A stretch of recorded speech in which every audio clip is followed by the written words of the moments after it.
Законот за контрола на опојни дроги и психотропни супстанци е донесен во 2016 година.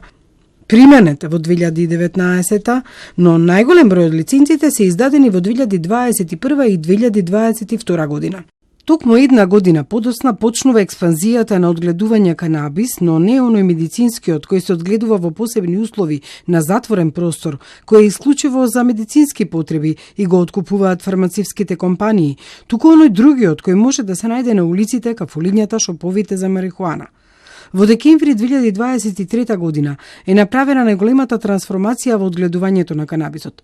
Тогашниот министер за здравство Фатмир Меджити носи правилник за поблиските услови по однос на просторот, опремата, кадарот, начинот на обезбедување и чување на просторот на кој се одгледува канабисот.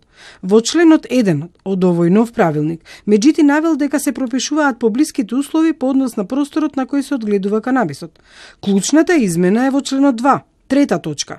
Дозволено е освен на затворен простор, без природна светлина, како што стои во член 1, и во делумно затворен простор со природна светлина, како што се пласеници или оранжерии, како што е наведено во член 2, канабисот да се одгледува на отворен простор, површина или земјиште што е атмосферски заштитено. Значи во превод на нива. Додадено е дека до просторот треба да има пристапен пат и манипулативен простор и лесен пристап за возила, идеално за превоз и пренос на канабисот од поле на пат за транспорт.